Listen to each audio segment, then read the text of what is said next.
Bill used to hate me. Do you remember? He used to. Bill has hated me consistently through the years. You're a worm, Mike. Oh, that's I'm funny. joking. No, but when we were starting out, Bill and I met at a NACA conference, one of these college booking conferences, and I watched his set and it was great, and he watched my set and he goes, "Hey, I like what you're doing. You're on the right track. You're nice good." guy. It's nice, and I said, Right. I think your stuff's great. We should work together sometime. And Bill's like, yeah, that's fine. And I thought that was kind of an invitation.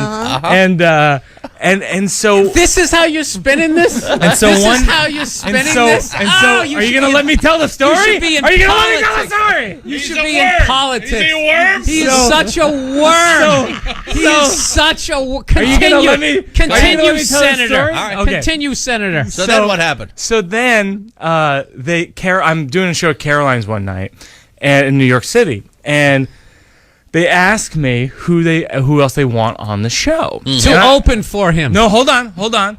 And they list off, and I list off a few people, friends of mine, not Bill, people who are like doing open mics and stuff like that, trying to give people a shot. And they go, "Look, it's Caroline's. We don't have small comedians on our shows. Here are the people who we're see. willing to have." And Bill was one of the people. And I go, I know Bill. Well, Bill, he's great. I'd love it if he'd do the show. So he doesn't do the show.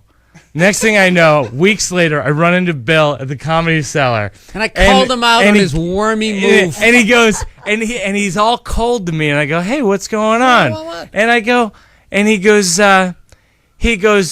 "You wanted me to open for you? I'm bigger than you." And I was like, never "Oh, said no. that. No, oh, yes, you did. Now You I'm getting into did. this. You This is what said, happened. This is what I'm happened. bigger than you. No, I didn't. You psycho. You absolute psycho. Mike Birbiglia is an absolute psycho. This is how I actually Now, let you which sit is here. he, a worm This is or how a it went down. psycho? No, this is how it went Bill down. defend himself. No. This To is your great side. radio. This is how it went down. Bill. This is how it went I down. wanna hear your side. All right. This is how it works at Caroline's. At Caroline's, you earn the right to headline, and when you headline, then what you do is you bring along a couple of guys to open for you who are on their way up. They didn't let me do that. Who are friends of yours on your way up. Okay. That's what you do. This dude here who knows perception is 90% of this You're business. So I am paranoid not wrong. and I'm not wrong. insane. I am not. Oh, the fact Who that you actually knows said perception. This is the thing. Oh God, you're the worst. And the fact that he actually he invents this that I said I'm bigger than I guess the Prohibition era. Let me tell you want something, kid. me to open for I am you? bigger than you. I'm bigger than but you. all due respect, you are so full of it right now. You're so full of it right now. Where's the respect in Do you that? like me? Do you like my comedy? You might also like Dave Attell. This is what he was doing. He had like 8 minutes. See, I think this. My perception of him is not unique either. Come on, Mike. You this is really the gonna show. bring that up on the radio and actually make me seem like I was pulling this ego trip on you? This kid had like 11 minutes of material. I'd worked 12 years to headline this club. And he's already headlining it because his sister or somebody knew somebody at the club, right? And then he tries to throw me on in front of him, and I called him out on it. And for years he's denied it, and I've never let him off the hook. Now you're going to come on the radio and be like, "Let me tell you something, kid. I'm bigger than you." I'm bigger than you. As I sat here and enjoyed your book and everything, you're going to bring that up So I at think 10 in the morning? I'm I- going to suffocate you with your hooded sweatshirt. So I think the point. Just when I started to like him again. And I think my point is well taken. We need to have Mike defend his book with a live, what a with show that live would be. audience. I know. Bring This is the show. bring And this out is the his people wormy you write. way of saying that he's going to tell his version of it in his book by bringing it up on air.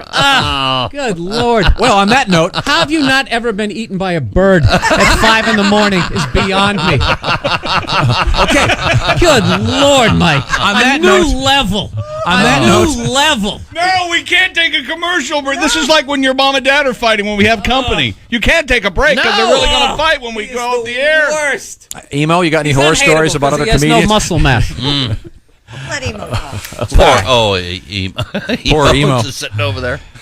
He doesn't want to get hit. Emo, the veteran stand-up comedian, standing back going with. I think that's the longest we've ever had someone talk amongst themselves without one of us saying anything, and it was incredible. Yeah. Maybe we're onto a new thing here on the show. I like sitting back doing We're just nothing. sitting back. I was enjoying it very much. Absolutely. Bigger than You said it.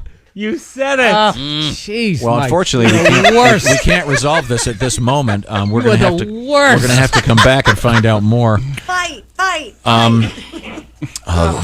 These guys are going to be. I love you that you think it's involved with my sister, who was an assistant at a Brought it TV up network. on the radio. You bring a host and you bring a feature act and you're the headliner. Everybody knows that. You don't ask some guy who's been doing it 10 times longer than you to open for you. Then just the way he's acting that he doesn't. I had no idea. I had no idea.